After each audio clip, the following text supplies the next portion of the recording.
Assalamualaikum Ustaz. Waalaikumsalam warahmatullah. Bagaimana hukumnya pernikahan pasangan yang dulunya Nasrani?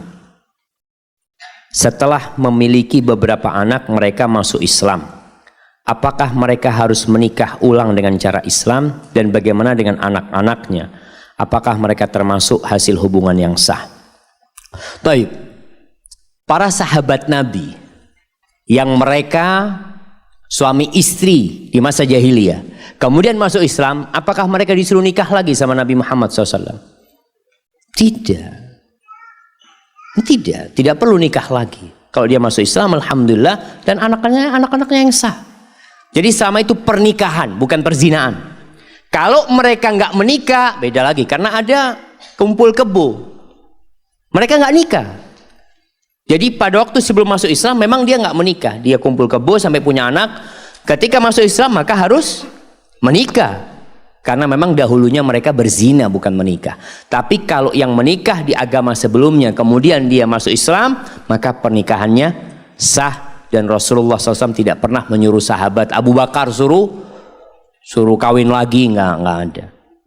Hadza wallahu a'lam bissawab.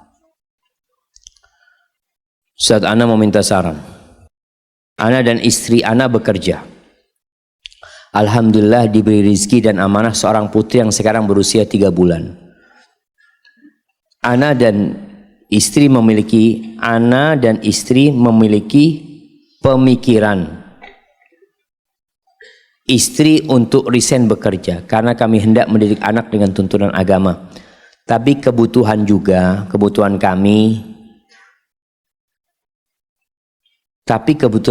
kami, anak dan istri, anak dan istri tulang punggung keluarga masing-masing. Dan bila istri anak resign, alhamdulillah ada denda yang cukup mahal karena masih ikatan dinas. Mohon sarannya Ustaz. Barakallahu fiik. Yang pertama, jamaah, perempuan itu dibolehkan bekerja selama pekerjaannya sesuai dengan koridor-koridor syariat. Selama dia tidak melalaikan hak-hak suaminya, kewajiban-kewajiban dia sebagai seorang ibu. Walaupun hukum asalnya wanita itu di rumah. Itu hukum asalnya. Kenapa seperti ini? Apakah karena Islam menzalimi wanita? Islam itu memuliakan wanita. Cari agama mana saja, buka kitab suci mereka, bandingkan bagaimana Islam memuliakan seorang wanita. Wanita itu dimuliakan. Dari sisi apa Ustaz dimuliakan? Masa dia sudah hamil dia disuruh cari duitnya? Dia melahirkan, merasakan sakitnya melahirkan. Menyusui, perempuan setelah melahirkan, jamaah, dia nifas. Bagaimana rasa sakit dia, rasa perih dia. Masa seperti itu disuruh kerja, suruh cari duit? Suaminya yang wajib kasih nafkah. Dan buat para orang tua, mendidik anak perempuan beda dengan mendidik anak laki-laki. Mendidik anak perempuan dan membesarkan mereka itu subhanallah. Antum punya 1, 2, 3 anak perempuan, antum didik dengan benar, masuk surga insyaallah antum. Beda sama anak laki. Karena anak perempuan ini orang tuanya capek membesarkan, mendidik putrinya, menikah dibawa sama suaminya, jamaah. Hasil kerjanya itu dibawa sama suami. Karena kondisinya seperti itu. Pahalanya lebih besar daripada mendidik anak laki. Kalau anak laki, keluarga masih berharap kebaktian itu anak. Masih membantu orang tuanya itu anak. Tapi kalau anak perempuan lah. Sehingga tolong para orang tua yang menikahkan putrinya, jangan intervensi sama rumah tangga putrinya. Dia sudah milik suaminya. Kalau dia bekerja kemudian suaminya minta berhenti bekerja, siapa yang harus taatin itu perempuan? Bapaknya atau suaminya? Suaminya. Kalau ada seorang ayah mengatakan, enak banget kamu, saya yang biayai kuliah dia, saya yang masukkan kerja dia, kemudian kamu minta dia resign, lah. Bahwa orang tua yang katakan seperti itu nggak bisa. Katakan kepada orang tua, kalau mau seperti itu jangan dikawinkan putrinya, bawa pulang. Karena ketika engkau menikahkan itu konsekuensi. Seorang ayah mengatakan zawajtuka wa ankahtuka binti aku nikahkan engkau, aku kawinkan engkau dengan putriku dengan mahar sekian. Lalu sang suami mengatakan, qabiltu, aku terima. Selesai jemaah. Beralih tanggung jawab itu jemaah. Maka para orang tua jangan berharap besar kepada putrinya di dunia, tapi silahkan berharap besar di surga Allah Subhanahu wa ta'ala. Itu janji Nabi Muhammad SAW. Kunna hijaban minan nar, kunna hijaban lahu minan nar. Itu anak-anak perempuan akan jadi hijab dari api neraka buat kedua orang tuanya. Maka buat ana, kalau kerjaan istri tidak bertentangan dengan agama Allah SWT dan anak masih ada yang akan merawatnya dengan benar, maka silahkan. Tapi kalau tidak, lebih baik resign. Terus gimana Ustaz dengan mertua? Antum bantu mertua. Antum sampaikan, mudah-mudahan ada rizki, tetap kita bantu orang tuamu. Karena termasuk ihsan yang tadi kita bicarakan, seorang menantu membantu mertuanya. Hadza wallahu a'lam bishawab. Apa sunnah saat bayi kita baru lahir haruskah kita adzankan dan tembuninya kita kubur? Apa tembuninya? Ari-arinya. Jadi bicara sunnah di adzanin ini ada hadisnya. Hadis itu dihasankan oleh Ibnul Qayyim rahimahullahu ta'ala dalam kitabnya Tuhfatul Maudud fi Ahkamil Maulud. Akan tetapi hadis itu didhaifkan oleh ulama-ulama lainnya, sehingga sebagian ulama tidak mengamalkannya, dan mungkin itu yang lebih kuat jemaah. Yang mendhaifkan hadis itu lebih kuat. Tapi kalau ada yang mengamalkan, maka ketahuilah hadis yang dipakai adalah hadis yang lemah, walaupun dihasan oleh para ulama yang lainnya.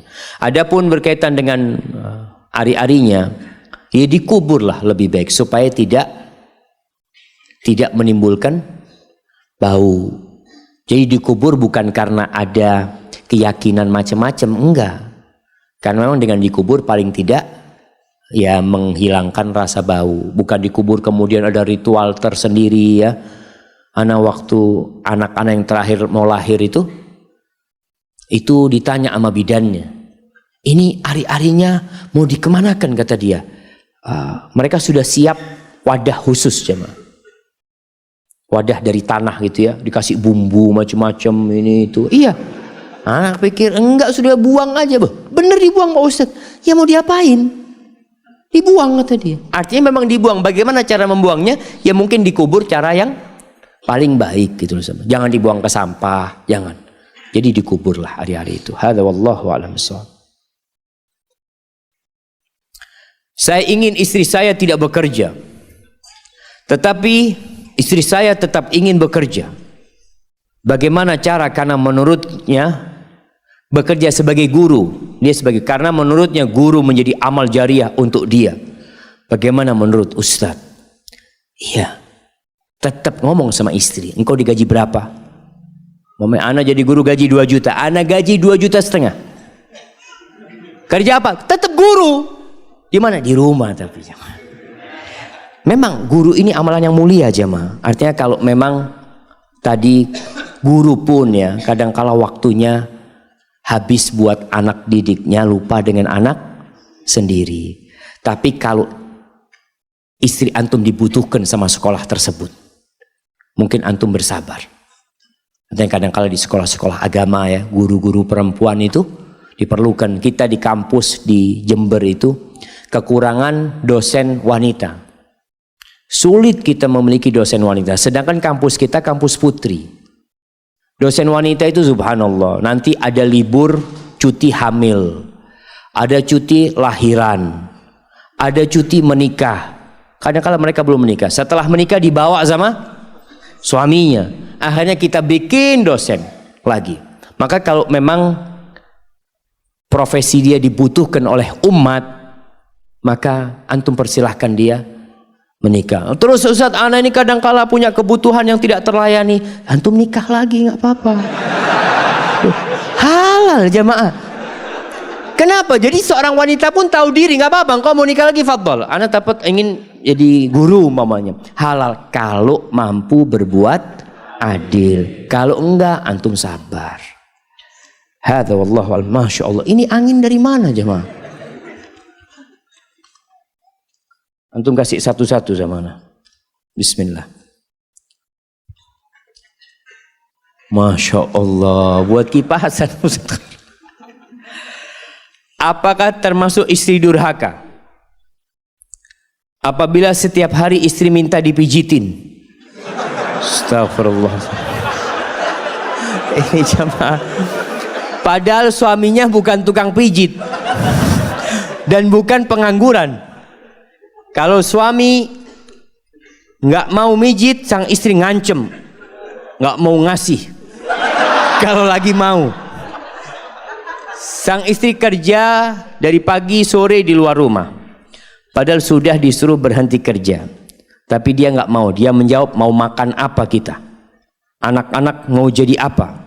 Padahal kalau sekedar untuk makan hidup suami mampu. Subhanallah, berarti antum salah pilih istri ini jemaah. Ya, butuh penjelasan sama istri. Kalau antum lihat nikmat yang Allah sediakan buat laki-laki di surga itu, bidadari-bidadari. Karena kecondongan lelaki kepada wanita lebih besar. Sedangkan wanita kecondongannya kepada apa? Harta. Kepada perhiasan dunia ini. Sehingga banyak terjadi gugat cerai itu masalahnya ekonomi. Bukan karena suami tidak mampu, tapi karena suami tidak bisa memberikan lebih kepada istrinya. Kenapa banyak wanita yang jadi TKW? Kenapa? Mereka punya suami di Indonesia karena ambisi dunianya besar, dan kadangkala pendidikan agamanya sedikit. Yang membuat orang kaya, tadi kita sudah sampaikan, anti itu bisa kaya, bisa hidup mewah dengan satu cara. Apa? Ridho dengan pemberian Allah. Wallahi jamaah, irda bima qasamallahu lak takun aghnan nas. Jadi kalau bicara sama istri, antum sebagai komandan. Istri juga nggak boleh nyuruh suami, nggak boleh, minta boleh sama suami. Bang, minta tolong bang, kalau nggak capek minta pijetin bang. Minta, bukan nyuruh. Dan suami ketika hendak menggauli istrinya, wajib istri untuk taat sama suaminya. Jadi bukan sama jamaah. Allah mengatakan walahunna mithlul ladzi 'alaihinna bil ma'ruf walirrijali 'alaihinna darajah. Wanita itu punya hak yang sama dengan kewajiban dia. Sama dengan suami, dia punya hak dan kewajiban yang sama. Walirrijal 'alaihinna darajah. Tapi para lelaki itu punya kedudukan satu derajat lebih daripada istrinya. Istri yang seperti tadi, istri yang durhaka. Dan seorang istri kalau disuruh berhenti sama suaminya, katakan sami'na wa ata'na. Dan alhamdulillah jamaah, tadi Anda sampaikan Islam itu memuliakan para wanita. Jadi bekerjanya wanita di luar itu jangan dipikir sebagai bentuk kemerdekaan buat wanita. Itu termasuk bentuk perbudakan buat wanita. Wanita dieksploitasi, dijual jamaah. Antum pernah melihat pameran-pameran mobil? Siapa yang duduk di sebelah mobil? Ada yang jenggotan kekar gitu ya di sebelah mobil? Enggak ada. Kayak antum laku, antum daftar, saya mau duduk di sebelah mobil. Enggak ada. Siapa yang dijual? Perempuan. Perempuan di sana. Dijual. Antum pernah lihat iklan? Anda pernah lihat, sampai sekarang Anda masih ingat. Iklannya kulkas ya. Kulkas, lihat kenapa ada perempuan di sebelahnya? Oh, perempuan itu dijual untuk menarik para laki. Itu tujuannya. Padahal seharusnya perempuan itu bak permata yang disimpan oleh lelaki, tidak ditampakkan kepada orang-orang banyak. Hadza wallahu a'lam bissawab.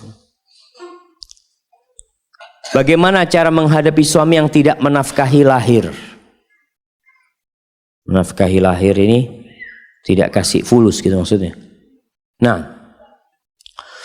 sekali lagi, anti salah pilih suami. Ada yang salah pilih istri, ada yang salah pilih suami. Kenapa anti mau sama dia? Kita tadi sampaikan salah satu Syarat bukan syarat, kriteria suami idaman itu adalah dia memberikan nafkah walaupun tidak kaya, nggak harus kaya, semampunya. Liyunfiq dzu sa'atin min sa'atih. Terus apabila seorang suami tidak memberikan nafkah kepada istri, istri bisa menuntut. Itu hak dia. Kalau suami malas. Tapi kalau suami giat, suami anak giat, Ustaz, tapi memang kayaknya rezekinya susah dia, Ustaz. Dia berusaha untuk bekerja, tapi kadang-kadang nggak ada hasil. Ya di sini seorang istri hendaklah bersabar menghadapi suaminya yang tidak memberikan nafkah secara lahir. Tapi kalau suaminya males, nggak mau kerja, kadang-kadang dia dapat duit dimakan sendiri ya, buat foya-foya macam-macam, anti perlu kasih nasihat. Kalau nggak bisa dikasih nasihat, anti cari orang lain untuk memberikan nasihat. Kadangkala suami ini egois, kadangkala kalau yang ngasih tahu istrinya itu dia nggak terima. Tapi kalau yang ngasih tahu ustadz, orang lain, dan boleh seorang istri boleh mengadukan suaminya, jangan menggibain suaminya. Jangan curhat sama orang hanya untuk menceritakan keburukan suaminya, jangan. Tapi engkau bisa berangkat kepada seorang dengan harapan dia memberikan nasihat. Seperti Umar bin Khattab radhiyallahu taala anhu. Datang mengadukan siapa? Mengadukan putranya sendiri kepada Nabi Muhammad sallallahu alaihi wasallam. Putranya ini puasa terus, sholat malam terus, nggak pernah deketin istrinya. Bapaknya mau ngasih nasihat mungkin nggak enak. Akhirnya Nabi yang ngasih nasihat sallallahu alaihi wasallam. Seperti itu. Kemudian Umar bin Khattab radhiyallahu ta'ala pernah kedatangan seorang wanita yang menceritakan tentang kebaikan suaminya. Suamiku ini masya Allah selalu bangun malam, selalu puasa sunnah. Kata Umar, masya Allah suamimu suami yang baik. Ketika perempuan itu pergi, kata Ali bin Abi Thalib, ya Amirul Mukminin, dia itu sedang mengadukan suaminya. Dipanggil ada sini. Kau tadi mengadukan suami? Iya ya Amirul Mukminin. Akhirnya Umar bisa memberikan nasihat. Jadi kadangkala butuh orang lain jamaah untuk memberikan nasihat. Hadza wallahu a'lam.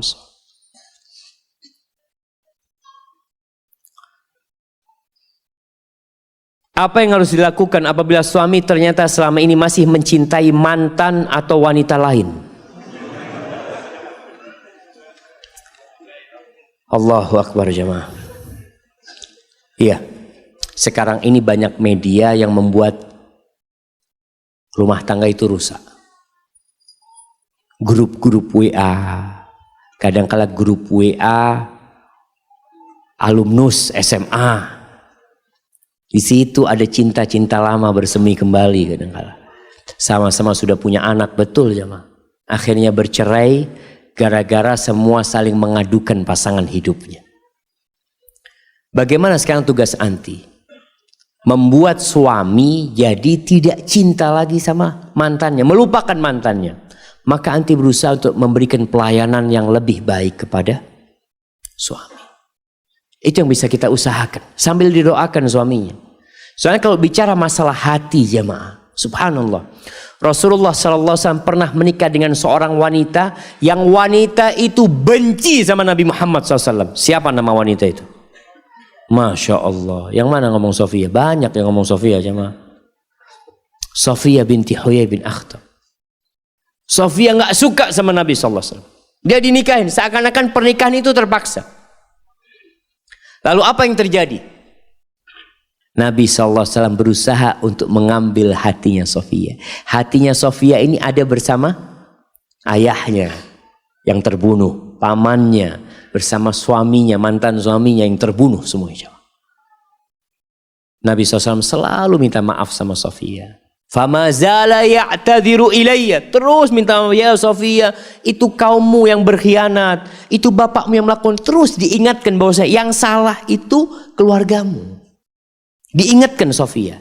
Hatta dhahabal ladzi kana indi. Kata saya sampai kebencian itu hilang dan berganti dengan cinta dan kasih sayang. Maka tadi anti bagaimana berusaha untuk merayu suaminya, selalu bersolek buat suaminya. Dan tidak perlu berbicara tentang wanita itu. Anti nggak perlu ngomong tentang itu aja. Karena kalau anti membicarakan hal itu, yang ada keributan. Tapi anti berusaha untuk membuat suami itu lupa dengan pasangan dia itu. Hadza wallahu a'lam bissawab.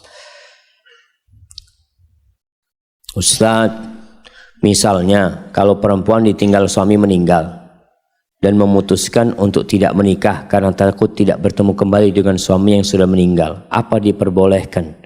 Jazakillah khairan. Boleh jemaah. Asalkan engkau bisa bersabar. Antum bisa bayangkan ujian buat istri-istri Nabi. Istri Nabi itu nggak boleh nikah.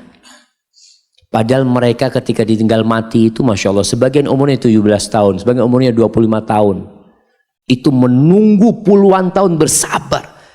Tetap yang namanya wanita wajar dia ada syahwat. Namanya manusia.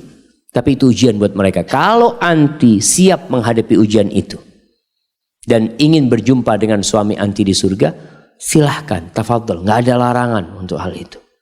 Kalau itu keinginan anti.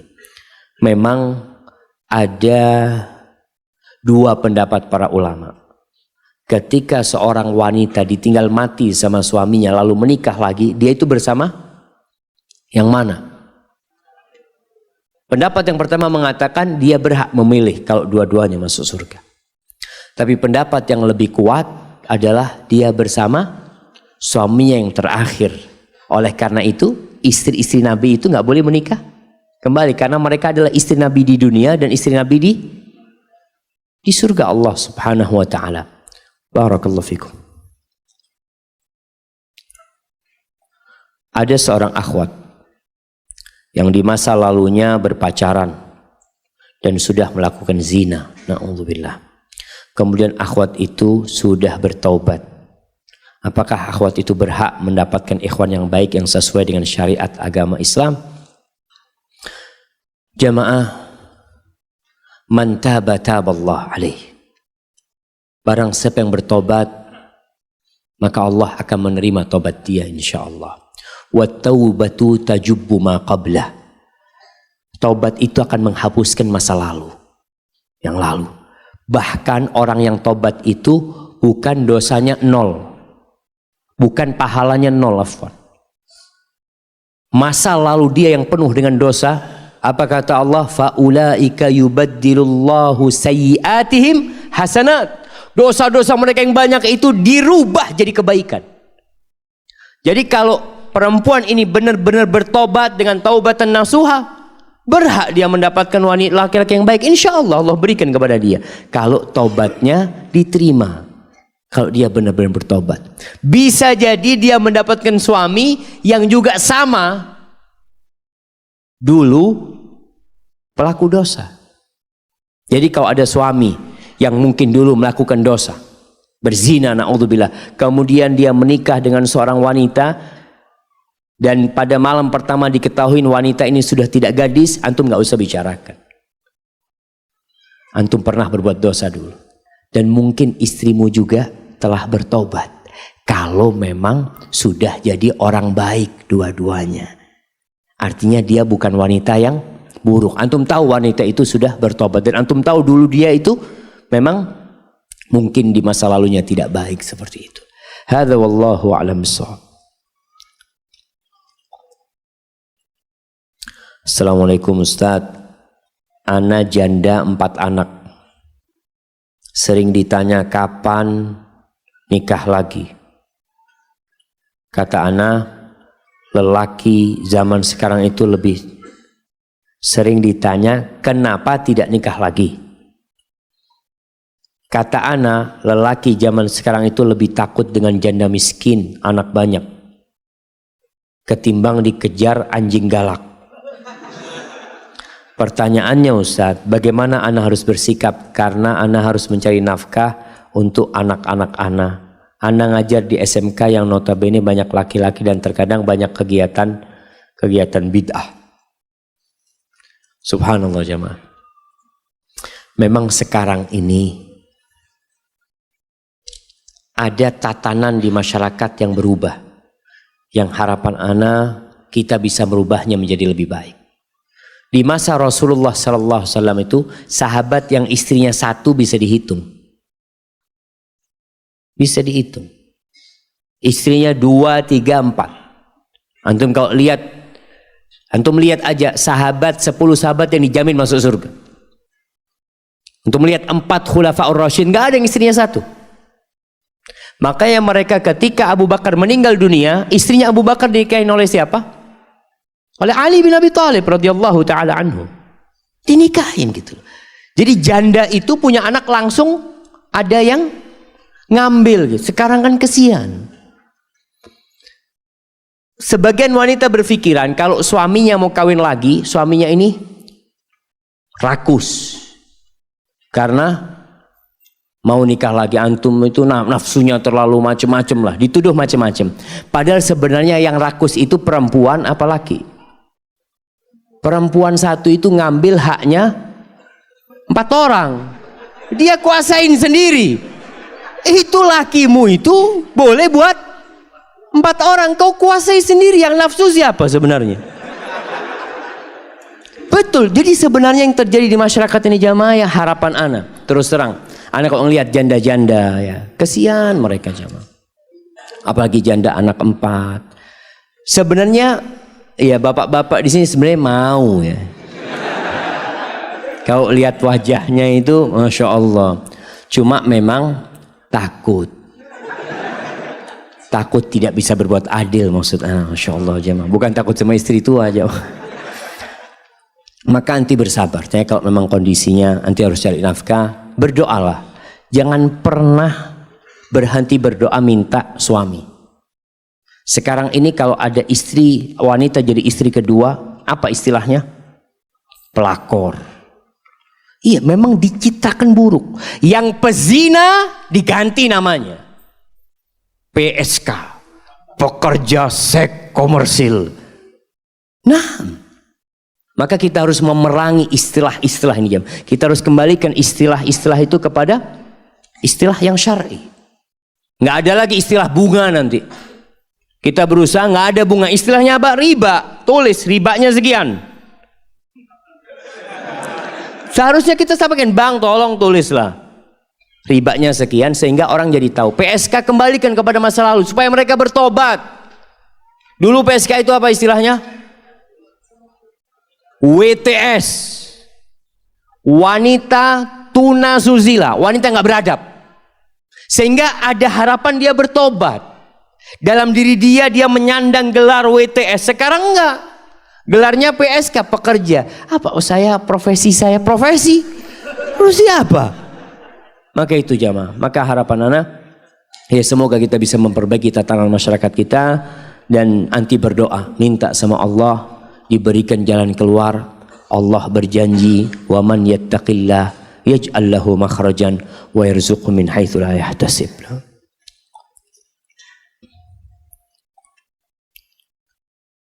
Apakah menjadi wajib hukumnya secara syar'i bila istri minta cerai apabila suami pecandu narkoba, sering mengabaikan dan menyakiti istri karena tidak bisa meninggalkan narkoba? Jamaah, dosa itu ada 2. Ada dosa yang sampai kufur, orang keluar dari Islam, seperti melakukan kesyirikan. Meninggalkan sholat itu diperselisihkan oleh para ulama. Kalau suami meninggalkan sholat, menurut pendapat yang mengatakan dia kafir, berarti nikahnya sudah batal secara otomatis. Nggak perlu gugat cerai, karena batal sudah. Ketika salah satu dari pasangan itu keluar dari Islam, maka pernikahannya batal. Tapi kalau melihat suaminya masih bisa diperbaikin, mamanya meninggalkan sholat dan kita lihat mungkin pendapat yang mengatakan dia tidak sampai kafir kuat juga, kita masih berharap bisa memperbaiki, maka diperbaiki. Tapi kalau sudah anti melihat nggak mungkin, anak sudah usaha Ustadz, maka gugat cerai menjadi solusi. Supaya apa? Supaya anti tidak terbebani hidup dengan dia. Karena banyak wanita jamaah kadang-kadang nggak mau melayani suaminya. Karena suaminya tidak baik, enggak, anak enggak mau melayani suami. Akhirnya kok jadi dosa juga tidak melayani suami. Karena posisinya dia tetap sebagai seorang suami. Maka gugat cerai menyelamatkan dirimu dari perbuatan dosa. Dan juga demi anak-anak.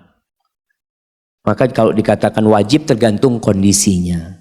Selama dia masih bisa diperbaikin, mudah-mudahanlah suami bisa diperbaikin. Barakallahu fikum.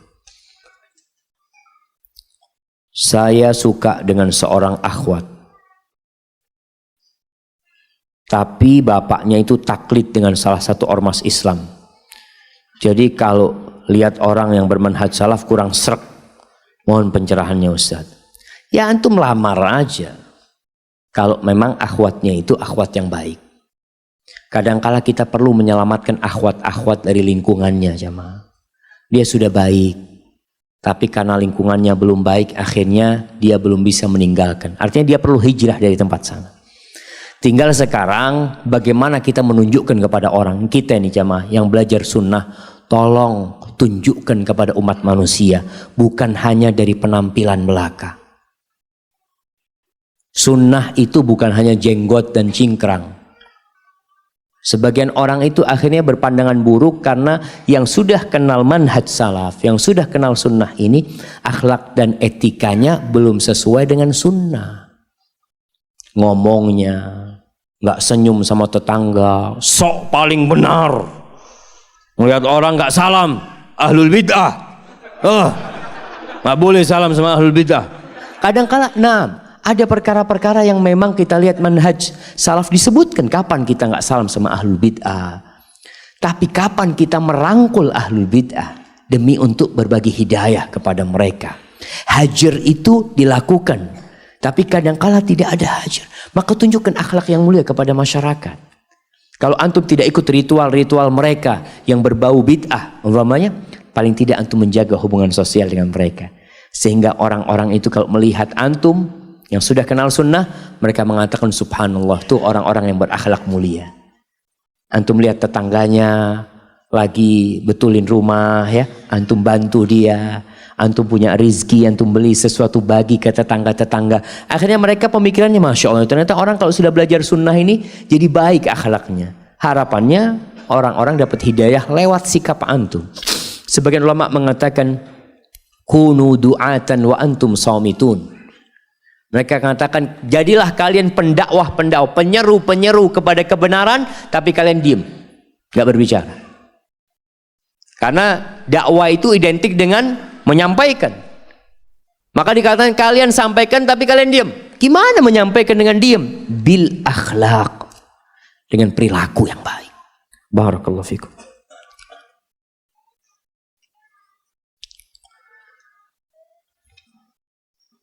Ada lebih dari 1 juta penduduk Indonesia yang terkena penyakit suka sesama jenis, Ustaz. Antum udah ngitung di mana ini coba? Ana jadi takut cuma 1 juta. Dan salah satunya adalah kawan ana. Oh mungkin dia memang nyatet ya, kawannya juga masuk dalam sensus dia. Sebagai teman, apa yang harus ana sarankan kepadanya ya Ustaz? Haruskah kita menikah dulu? Hah?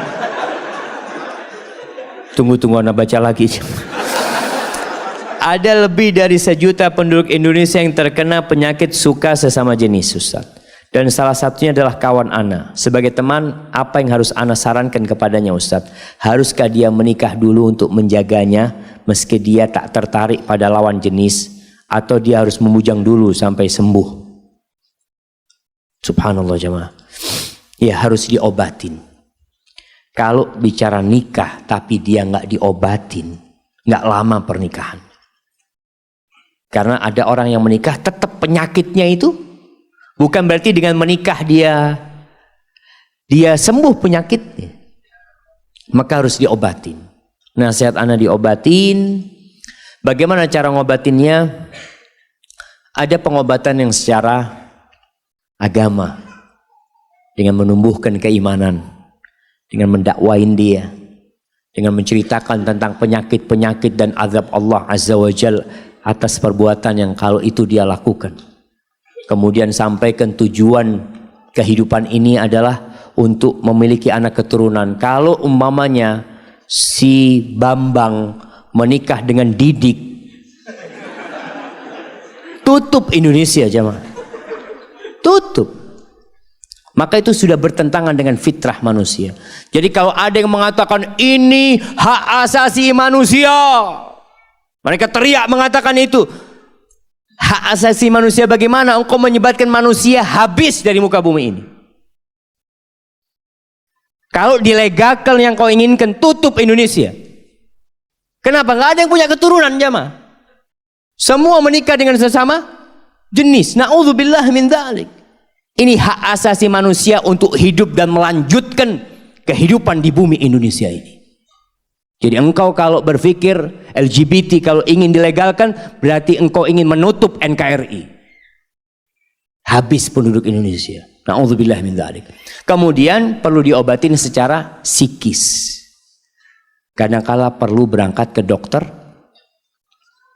psikiater.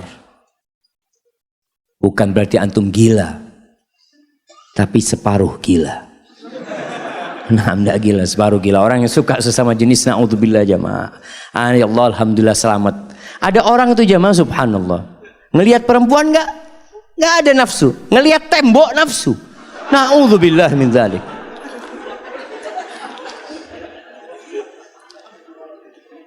Saya baru putus dengan pacar saya. Dengarkan dulu jamaah. Karena niat saya ingin memperbaiki diri, tetapi saya belum ikhlas melihat dia dengan yang lain. Bagaimana cara saya untuk mengikhlaskannya? Emangnya milik antum dia harus diikhlaskan? Jamaah, cinta itu tidak harus memiliki. Nah, ketika antum melihat orang yang antum cintai bersama orang lain, tapi orang lain itu soleh dan baik, maka antum akan bahagia. Ini bicara pernikahan. Kadang-kala antum cinta sama fulana, subhanallah, ternyata fulana dilamar oleh laki-laki lain dan diterima laki-laki itu. Maka seharusnya antum berbahagia, karena pasangan hidup antum mendapatkan suami yang lebih baik dari antum. Terus kalau pacaran ini nggak ada bicara ikhlas, bagaimana cara mengikhlaskannya jamaah? Karena memang yang pertama antum harus bersyukur kepada Allah telah selamat dari dia.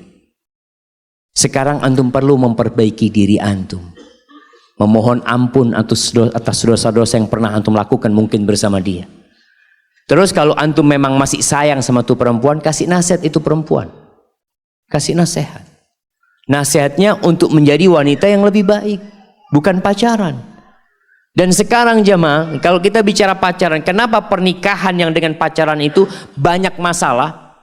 Karena kadang-kala suami itu berpikir, nih istriku mungkin pacaran sama orang lain juga, mungkin belum sama aku, dia sama yang lain.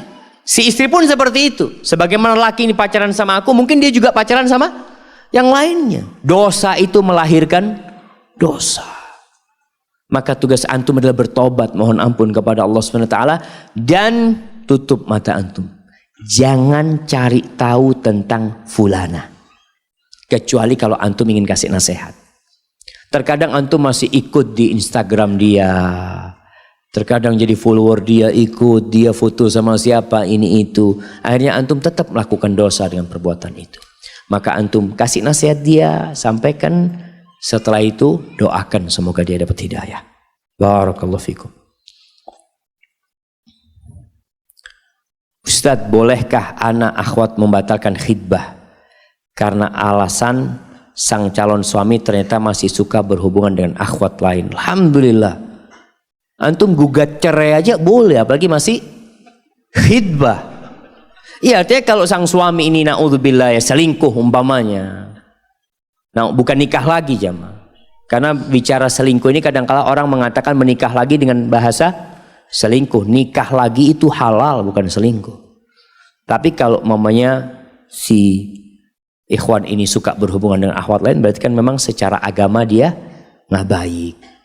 Maka kalau dibatalkan, anda rasa sebelum menikah lebih baik dibatalkan. Kalau sudah ada maharnya yang dimasukin, ya balikin maharnya, minta maaf seperti itu. mungkin belum jodohnya. Barakallahu fikum. Nah, istri selalu puasa sunnah. Bolehkah saya sebagai suami meminta dia untuk tidak puasa supaya dia menemani saya makan siang? Sebenarnya istri itu nggak boleh puasa sunnah kalau suaminya ada di rumah kecuali dengan izin suami. Jadi bukan suami meminta istri untuk tidak puasa, tapi istri yang minta izin sama suami untuk puasa. Suami boleh bilang iya, boleh bilang tidak. Kemudian apa yang harus dilakukan istri? Taat. Sami'na. Wah, Ustaz, saya mau beribadah, Ustaz. Nah, kata Nabi SAW, perempuan itu nggak boleh puasa sunnah illa biizni zaujiha, kecuali dengan izin suaminya. Kalau suaminya ada di rumah.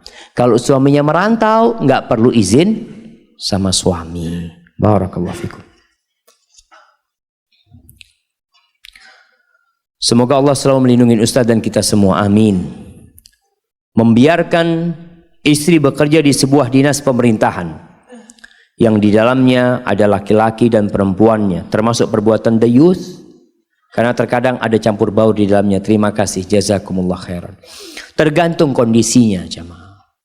Kalau dia itu tidak sampai berkholwat dengan laki-laki umpamanya, maka mungkin masih aman. Kalau dia nggak bercampur baur sama laki-laki, insya Allah aman. Tapi kalau sudah dia itu berduaan sama laki-laki, kadangkala ada dinas satu mobil sama laki-laki, dia perempuan sendirian, maka seharusnya seorang suami meminta istrinya untuk resign atau minta ditaruh di bagian lain yang lebih aman buat dianya. Hadza wallahu a'lam bissawab.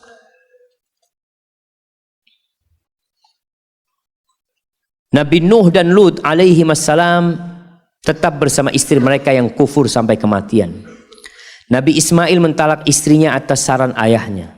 Bagaimana dengan kita umat Nabi Muhammad SAW? Apakah boleh kita tetap bertahan dengan istri yang zalim dan kufur nikmat? Kita berusaha bersabar dengan kezalimannya, dengan tetap menasihatinya, karena hidup hanya sebentar dan mengharapkan kebahagiaan yang kekal di surga Allah. Amin. Masya Allah, jemaah. Iya. Pernah seorang alim ulama, Masya Allah, ulama terkenal ini, didatengin sama sohibnya ke rumahnya. Waktu temennya, alim ulama juga ini, sampai rumahnya, dia lihat istri tuan rumah ini kurang ajar. Ngomongnya kasar ini itu. Ditanya sama tamunya ini, kenapa engkau nggak ceraikan dia? Kata dia. Aduh, aku mau sabar, kata dia. Mungkin istriku ini azab atas dosa-dosa yang aku lakukan. Takut kalau aku ganti istri nanti lebih buruk dari yang ini, istrinya, kata dia. Enggak, sudah. Aku tahu ini, sudah aku sabar, kata dia. Artinya diperbolehkan. Seorang suami bersabar boleh, dan itu lebih baik. Allah Azza wa Jalla mengatakan wa ashiruhunna bil ma'ruf fa in karihtumuhunna fa'asa an takrahu syai'an wa yaj'alallahu fihi khairan katsira. Kata Allah, pergaulilah istri-istri kalian dengan cara yang patut. Kalau kalian benci sama istri kalian, ceraikan mereka? Enggak. Sabar engkau menghadapi mereka. Bisa jadi yang kalian benci itu di balik sana ada banyak kebaikan yang Allah sediakan di sana. Maka buat antum bersabar nggak apa-apa ya, ma. Tapi bercerai itu juga diperbolehkan. Jangan sampai akhirnya antum mendapatkan istri yang zalim, antum menzalimin dia juga. Lebih baik antum ceraikan dia sehingga antum tidak berbuat dosa kepada dia. Maka bismillah, kalau antum bisa bersabar dan terus memberikan nasihat, semoga antum mendapatkan pahala yang besar dan dosa-dosa antum diampuni oleh Allah Azza wa Jalla. Nah, Masya Allah, pertanyaan terakhir jemaah, karena anda lihat sebagian sudah lapar, anda lihat sebagian sudah merem tidur, Masya Allah. Bagaimana cara mencintai sesuatu atau seseorang karena Allah? Baik itu keluarga, teman, pasangan, dan lain-lain. Subhanallah. Dalam perjalanan menuju kepada Allah Azza wa Jalla, ada dua syarat jemaah. Yang pertama, pembimbing, pemandu. untuk jalan menuju Allah SWT. Yang kedua, teman yang mendampingi kita menuju Allah Azza wa Jal. Rasulullah SAW ketika hijrah, beliau memilih pemandu dan memilih teman. Pemandunya dipilih pemandu yang handal, yang tahu sama jalan-jalan menuju ke kota Madinah. Antum kalau mau cari pemandu, cari ustadz, cari guru yang tahu dengan jalan menuju kepada Allah Azza wa Jal. Kalau cari teman yang sehati sama antum, sehati, itu penting. Inilah bicara bagaimana kita mencintai pasangan kita, teman kita, keluarga kita karena Allah Azza wa Jal. Bagaimana gambarannya mencintai mereka karena Allah SWT? Karena dia taat sama Allah Azza wa Jal, karena dia baik, karena dia orangnya soleh. Makanya Hasan Al-Basri mengatakan ikhwanuna ahabbu ilaina min ahlina. Saudara-saudara kita, sahib-sahib kita, itu lebih kita cintai daripada keluarga kita. Kok bisa seperti itu? Ikhwanuna yudzakkiruna bil akhirah. Karena saudara-saudara kita itu, teman-teman kajian ya, sahib-sahib itu mengingatkan kita kepada akhirat. Wa ahluna yudzakkiruna bid dunya. Tapi kalau keluarga selalu mengingatkan kepada urusan dunia. Jangan lupa besok kerja, ini urusan dunia. Urusan akhirat karena tidak mengingatkan. Jadi mencintai seseorang karena Allah adalah karena dia dekat dan dicintai Allah Subhanahu wa taala. Allahumma inna nas'aluka hubbak wa hubba man yuhibbuka wa hubba kulli amalin yuqarribuna ila hubbik. Hadza wallahu a'lam bissawab. Ini bisa Anda sampaikan. Kajian kita masih berlanjut insyaallah. Kapan? Ba'dal maghrib nanti. InsyaAllah. Hadza wallahu a'lam bissawab. Wassallallahu ala nabiyyina Muhammadin wa ala alihi wa sahbihi wasallam. Wassalamualaikum warahmatullahi wabarakatuh.